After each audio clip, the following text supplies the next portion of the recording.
إني رأيت 11 كوكبا إني رأيت 11 كوكبا والشمس والقمر رأيتهم لي ساجدين.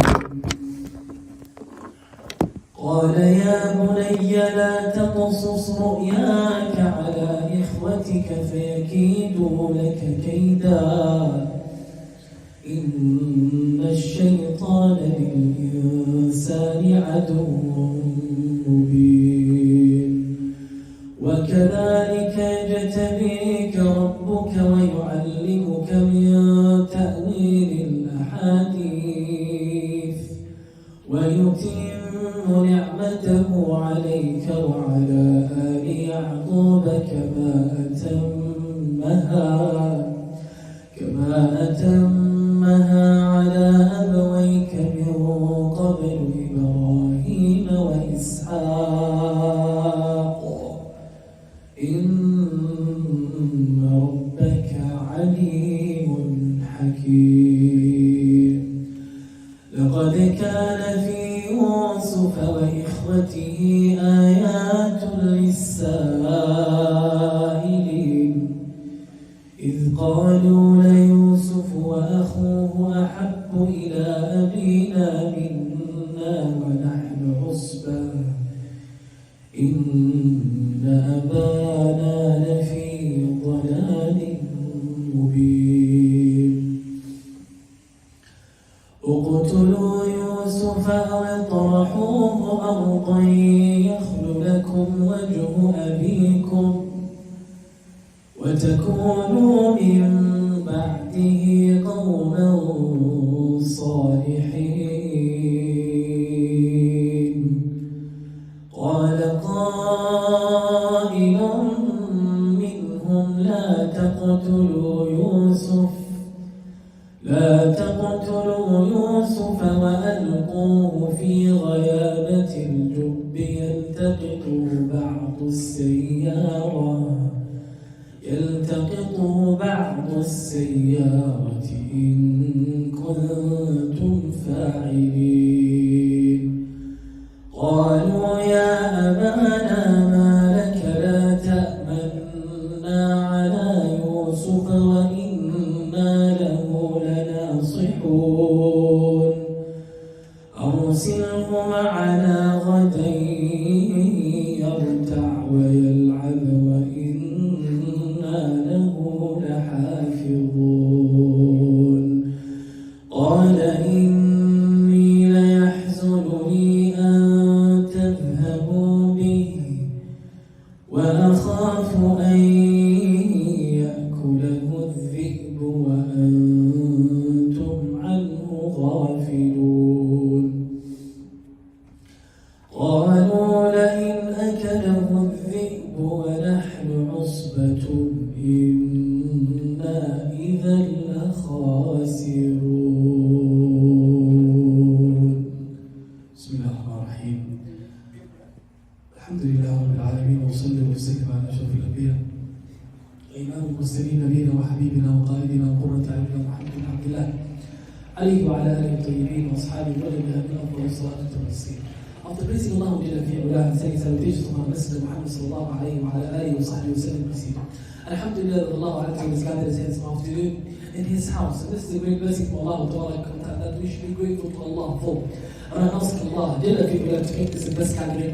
I ask Allah to make us those who are forgiven this gathering. I ask Allah to make us those who hear the speech and follow the listening. And I ask Allah just like that us all here this afternoon, that He gathers us in Jannah for those A'la. Ameen. Wallahi ta'ala is free. أيها الإخوة والأخوات, we are discussing inshallah ta'ala today Surah Yusuf. This surah Allah Ta'ala has described it as Ahsan al-Qasas, the best of stories. Because it's a story that from the beginning to the end it talks about one story throughout, the story of Yusuf alayhi salam. And it talks about how one goes from a stage of being in a state of difficulty and hardship and so on to being extremely victorious and successful. It's a story that has an introduction, it has the core part of the story, and it has also a conclusion. It has everything that a story needs to be a good story, or the best story that Allah Azza describes it as. Allah Ta'ala starts the surah with Yusuf alayhi salam speaking to his father, addressing his father, telling him about a dream that he saw. He tells him that, oh my father, oh my dear father. Listen to this wording that Yusuf alayhi salam uses. He addresses his father Yaqub. He's 10 years old. He says, oh my dear beloved father, ya abati. It shows us the strong relationship and connection that Yusuf alayhi salam had with his father. That he was extremely dutiful to his father. He's addressing his father in the best manner with the utmost respect and love and compassion. And that's how we need to be with our parents. Our parents are those who have the greatest rights upon us after Allah Ta'ala. They are the most important human beings in our lives. Therefore, we need to make them the most important people in our lives. Rather, Allah Ta'ala, His pleasure. As the Prophet ﷺ told us, رِضَى اللَّهِ فِي رِضَى الْوَالِدَيْنِ وَسَخَطُ اللَّهِ فِي سَخَطِ الْوَالِدَيْنِ. The pleasure of Allah is in the pleasure of the parents. If your parents are pleased with you, it's a sign that Allah is pleased with you. And the anger of Allah is the anger of the parents. If your parents are displeased with you, it's a sign that Allah is displeased with you. Being good to your parents and dutiful to your parents is a way for you to attain Jannah, paradise. The Prophet ﷺ, he ascended the minbar, he took a step, he said Ameen. He took another step, he said Ameen. He took another step, he said Ameen. The Sahaba, they say, Ya Rasulullah, we do not hear or see anyone making dua. Why is it that you say Ameen? He said, ﷺ, that Jibreel ﷺ came to me and he made 3 du'as. And amongst these du'as was, may Allah disgrace and distance the one who his parents, both of them, or one of them is alive, and he doesn't attain Jannah through them. And the Prophet ﷺ said, Ameen to that dua. That person will be humiliated in this world and the next life. Disgrace the one who is disobedient to his parents. Rather, being disobedient to the parents is one of the sins that causes your punishment to be hastened in this world before hereafter. Allah Ta'ala tells us that the curse of Allah is upon those who are disobedient to their parents. The curse of Allah. It's not an easy matter. You know what it means that the curse of Allah is upon you? It means that you are expelled from the mercy of Allah. That's mercy that we desperately need. You are expelled from it. That's what it means. So Yusuf alayhi salam, he shows us that relationship he has with his father. He says, Ya abati, O my dear father. And notice that his father is the first person he goes to after he sees the dream, because that's how close he is to his father. He has a strong relationship with his father. He doesn't go to a friend. He doesn't go to his brothers. He doesn't go to anyone else. He goes to his father because of how close they are to one another. Who established that relationship first? The father, Yaqub. Yaqub, he gave his son Yusuf alayhi salam that relationship, that compassion, that love. He showed it to him so that his son is comfortable around him, that he comes to him for everything. He doesn't go elsewhere. And that's an important point for the parents, or those who are going to be parents, or those who are parents right now, that your children, you need to have that relationship with them, that they are able to tell you everything. The moment your children are afraid to come to you about anything, or they think that my father or my mother is going to overreact, or they're going to do something crazy, etc., that's when your children start to lie to you. And they start living double lives. They show you one face, they're living another life outside. Because of how the parent is. No matter how bad your child is, let them be comfortable around you that they can tell you everything so that you can advise them. You can give them the guidance that they need. If they slip up and make a mistake, they don't lie to you about it, but they tell you, I made this mistake with my father. What can I do to fix it? Because he knows that you're not going to overreact, you're not going to shout at him, you're not going to punish him, rather, you're going to help him fix it. The problem has already happened, you shouting about it, not going to change it. It's a matter of bringing a solution, helping them overcome it so that they can grow and develop and become better individuals. That's the role of the parent, and that's what Yusuf alayhi salam's father, Yaqub alayhi salam, he did. He gave him that environment that was very comfortable for him to cut things straight. No matter what it was, he comes to, oh my father, I saw a dream, 11 stars, and the sun and the moon prostrated to me. As soon as Yaqub alayhi salam was a prophet of Allah, he hears this dream, he knows what this dream means. He knows that Yusuf alayhi salam is going to have a great future. He He knows who these stars are, the sun and the moon. So now he's advising his son. He says to him, Ya Bunayya, oh my dear son. Just like we said earlier on that this child is required to address their parents in the best manner, with the utmost respect and love and compassion, the parent also does that as well. He says, oh my dear beloved son, he says. He doesn't say to him, oh boy, oh my dear beloved son. Do not tell your dream to your brothers. A prohibition, he's saying, don't do this. But Yaqub alayhi salam teaches us the best way of parenting, especially when you're trying to get your child to not do something. Don't just say, don't do this. Father, he says to him, don't do this. Don't tell your parents, your brothers about this dream. But he gives them a reason. So that they may plot against you, harm you. When you give your children the reason why, as to you telling them to not do something, they understand it, and then they're more likely to refrain from it. But if you tell them, don't do this without giving them a reason, they're going to think, oh, my father just telling me don't do this, but I'm going to do it anyway. When you help them understand why you're telling them to not do something, the why is important. Because you are addressing them like they're an adult. When you treat your child like an adult, they behave like an adult. They behave like an adult.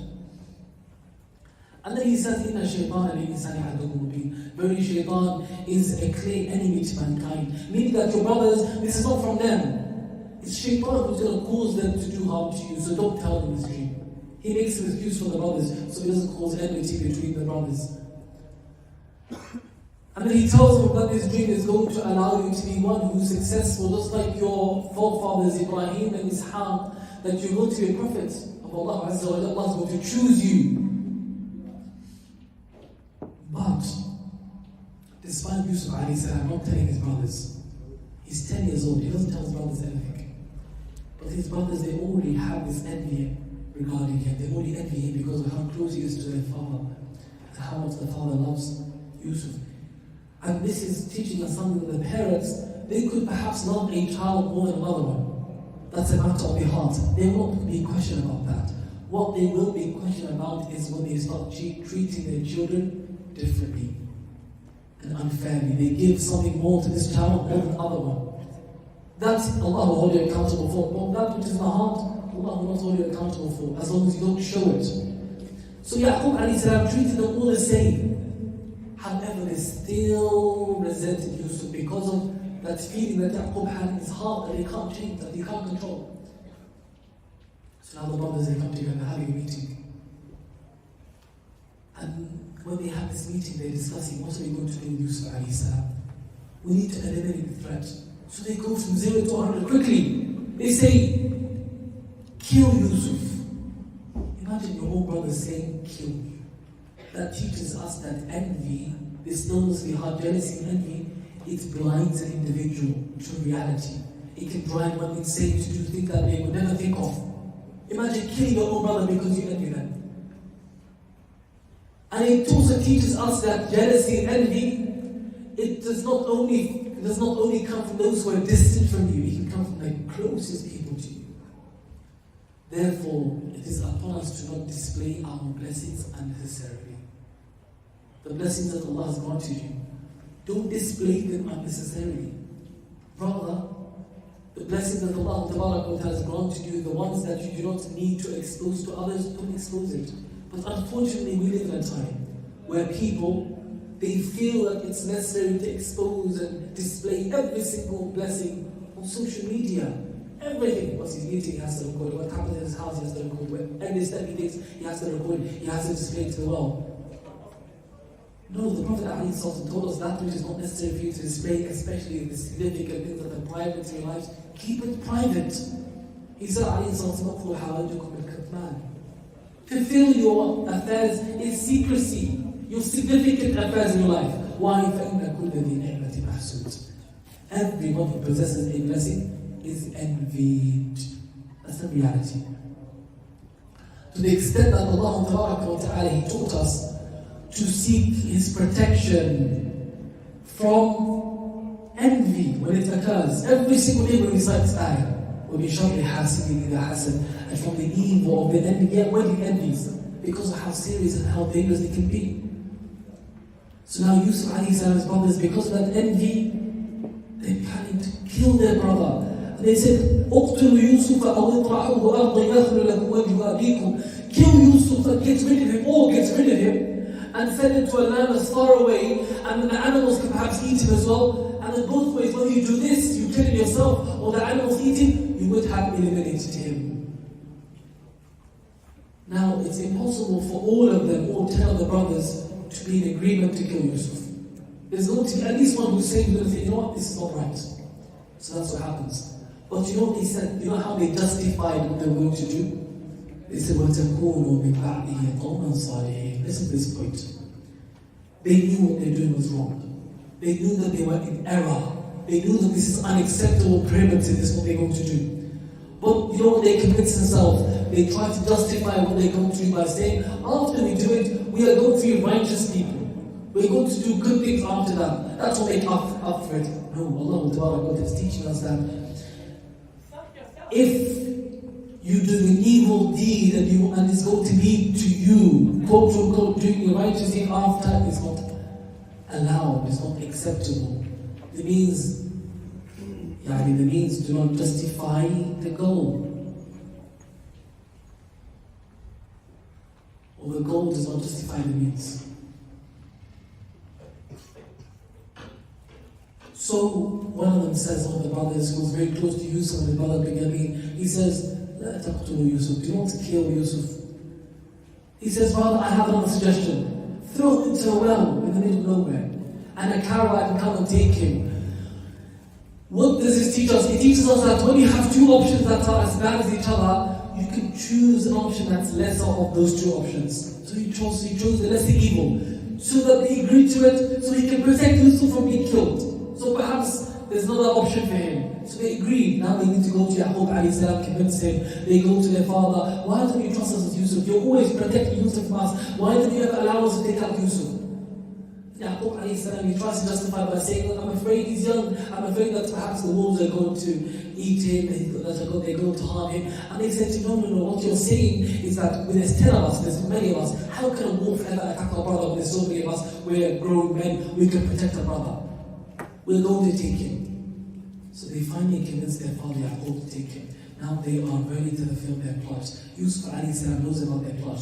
Imagine the whole journey. Yusuf alayhi salam, the young brother, he's saying to him, don't do this to me. He's begging and he's pleading to them. Imagine that you are so blinded by envy and that hatred that you have, that your younger brother, who you should love and feel mercy and empathy and compassion towards, is begging you, don't do this, plead you, and you still go ahead with it.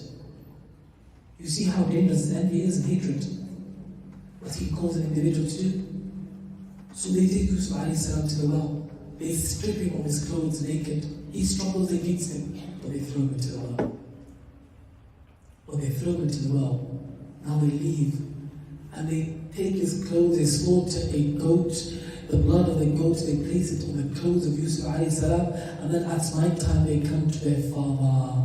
فلما ذهبوا به وأجمعوا أن يجعلوه في غيابة الجب وأوحينا إليه لتنبئنهم بأمرهم هذا وهم لا يشعرون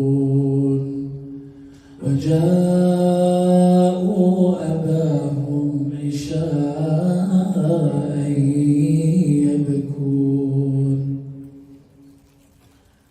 قالوا يا أبانا إنا ذهبنا نستبق وتركنا يوسف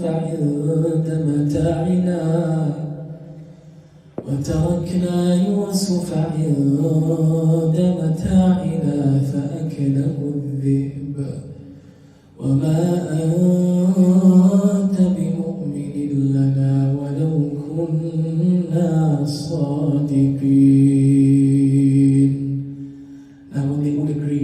They're going to throw him into the well. They threw him into the well. Allah Azza wa Jalla revealed to Yusuf alayhi salam as a young boy. Some of the Mufassirun, they say that Jibreel alayhi salam came to him and he informed him from Allah Ta'ala that Yusuf is not the end. You are going to get out as well and you're going to tell them about what has occurred. All of this this you're going to inform about, you're going to be successful, just be patient. Jibreel alayhi salam was sent by Allah to comfort this young boy in this difficult time in that well. And then they go back to their father, the brothers. What time? At night time. Why? Because at night time they can cover up all the lies that they want to present. Because they come at night time and they're crying. Crocodile tears.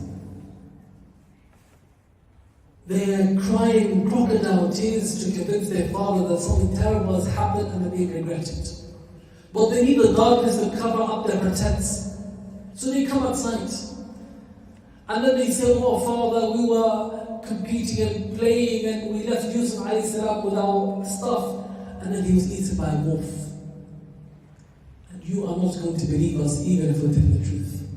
Now they have their proof to prove to their father that they are telling the truth. وَجَاءُوا عَلَىٰ قَمِيصِهِ بِدَمٍ كَذِبٍ. They came with his shirt with fake blood, the blood of the ram. But you know the biggest issue is when it comes to lying. The greatest fault of lying is forgetfulness. That you forget to orchestrate the details of the lie properly so that it's believable. They bring Yusuf alayhi salam's shirt to the father, Yaqub. There's no holes on it. It's not ripped up. It hasn't been eaten. And what wolf takes the child out of his clothes, eats him, and then takes the blood and puts it on the shirt, and the shirt hasn't been ripped, hasn't been eaten, no holes, nothing. Yaqub alayhi salam, he sees the shirt, and he sees right through their lies. He says, قَالَ بَلْ سَوَّلَتْ لَكُمْ أَنفُسُكُمْ أَمْرًا. He says, your souls have made you inclined to doing something great, has driven you to do something evil. فَصَبْرٌ جَمِيلٌ. I'm going to have beautiful patience, which is patience that has no complaining. وَاللَّهُ الْمُسْتَعَانُ عَلَى مَا تَصِفُونَ. And Allah Tabarak wa Ta'ala is going to help and aid and grant us assistance. We seek His assistance regarding what He described. That was the response of Yaqub alayhi salam. Why was that his response? Because he knows that Yusuf alayhi salam cannot be dead. Why? Because the dream has to come true. Until the dream comes true, which is revelation, Yusuf cannot be harmed. So he has conviction in Allah that Yusuf alayhi salam is alive, but he needs to be patient because that distance from his son, he's so far away from his son, which is difficult for him. And that's sabr ayyuha al-kiram. It is one of the most essential pillars of worship. In order to be servant of Allah, you need that patience. That you are patient with the obedience of Allah. Do that which Allah loves and Allah has decreed. It requires sabr. Waking up for Salat al-Fajr, being good to your parents, it requires patience. Refraining from the haram requires patience. When the painful decree of Allah occurs, you lose a loved one, you're afflicted with an illness, whatever may happen, it requires some patience. Because that is what's going to allow you to attain the reward of Allah, the pleasure of Allah, Jannah. Sabr. So Yaqub alayhi salam, he demonstrated that to us. Many people they think that patience, it is only waiting. It's not only waiting, it's more than that. It is how you behave whilst you're waiting. That you behave in the most beautiful manner whilst waiting. That's patience. That you conduct yourself in the best manner that's pleasing to Allah whilst you're waiting. That's beautiful patience that Yaqub alayhi salam is going to have. And then he seeks Allah's help in order to cope. And that's how the believer is. The believer constantly is always seeking Allah's help and assistance to cope in times of difficulty, hardship and so on. And to even do the righteous deeds that Allah loves. Because it is only Allah Ta'ala who can aid you and assist you in doing that which pleases Him. Therefore you seek Allah's help, Allah's assistance when it comes to righteous deeds, when it comes to doing obligations, when it comes to leaving the haram. All of that, in order for you to do it, you require Allah's help. Therefore we need to always ask Allah for His help, His assistance, His aid, and Allah Ta'ala will grant you it. So now, we go to another chapter. That Yusuf alayhi salam, he remains in the well for 3 days. When he's in the well for 3 days, after 3 days a caravan comes. That caravan comes, and and they go to the well to get some water. When they go to the well to get some water, they put the bucket in there, they see Yusuf, they find Yusuf. قال يا بشرى هذا غلام. This young boy we found. So what did they do with him? They took Yusuf alayhi salam, they're on their journey, and they sent him. وشروه بثمن بخس دراهم معدودة وكانوا فيه من الزاهدين. They sold him for a cheap price. Why did they sell him for a cheap price? Because number one, they don't know where this boy came from. He could be a slave to someone else. They want to get rid of him straight away. The first person who offered something, they sold him to him straight away, without asking for something greater. Why? Because imagine the master comes and says, "This is my slave, give it back to me." They don't want to lose the profit. That's the first thing. And even the cheap price that they sold him for, everything that they get is always profit, because they didn't spend a single penny in getting him. So whatever they get is profit for them. So they sold him for a cheap price. And then when they were bought by the Prime Minister of Egypt. He purchased Yusuf. And he said to his wife, "Akrimi mathwaha." He said to his wife, "Take care of him. Perhaps he may benefit us, or we may take him as a son." And Allah Ta'ala says, وَكَذَلِكَ مَكَّنَّا لِيُوسُفَ فِي الْأَرْضِ. And like that, we granted Yusuf alayhi salam. This is a step now to Yusuf, attaining authority on the earth. وَلِنُعَلِّمَهُ مِنْ تَأْوِيلِ الْأَحَادِيثِ. And we're going to teach him the interpretations of the dream. This skill that Allah Azza wa Jalla, this gift that He gives to Yusuf alayhi salam, it is going to be what is going to allow him to exit the prison and become the minister of Egypt. This gift that Allah grants him. This is teaching us something very important. You do not know which blessing that Allah has granted you, which is going to be the blessing that allows you to attain huge success in this life and the next life. You don't know which one it is. Allah, who would have thought that interpretation of dream would be the reason that Yusuf alayhi salam, he exits prison, that he becomes the king's right-hand man, he becomes one of the most powerful people in that land. Who would have thought that a dream would be the reason that gets him there? Nobody would have thought that. It wouldn't cross anyone's mind. Just like that, a gift that Allah has granted you, a blessing that Allah has granted you, could be the reason why Allah grants you great blessings in the future. Never belittle any blessing that Allah has granted you. Never look down upon any blessing that Allah has granted you.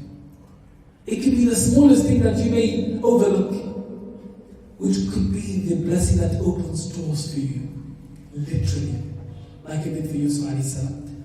Don't ever think that I'm lousy, that I don't have anything. Allah Azza is giving you a lot. So many things that others don't have that makes you unique. And that uniqueness could be the reason why you attain great success. So now Yusuf alayhi salam, he is taken in by the Aziz of Egypt, and he grows up in his home as a slave. And now the next fitna and trial of his life will start. But that next trial that Yusuf alayhi salam is going to go through, we're going to hear it in our next lecture, in part 2. Because this part is the most important part of his story. The next chapter that I'm going to cover is the most important part. In part 2, inshallah ta'ala. So stick around and you'll get to hear the stuff that you like to hear. We're going to be talking about marriage. Everyone likes to talk about marriage. Right? So that's everyone's favorite topic. We're going to be talking about Yusuf alayhi salam's path to success and how he attained it and what were the factors that allowed him to be successful so that we can also be successful. All these things and more, you will hear in part 2, inshallah ta'ala, later on. Jazakumullah khair for listening so attentively. I ask Allah Tabarak wa ta'ala to benefit us all to be heard. And I ask Allah Tabarak wa ta'ala to forgive our sins. And I ask Allah Azza wa Jalla to make us worthy of this speech and follow the best of it. إنه جواد كريم وصلى الله وسلم وبارك على نبينا محمد وعلى آله وصحبه أجمعين والحمد لله.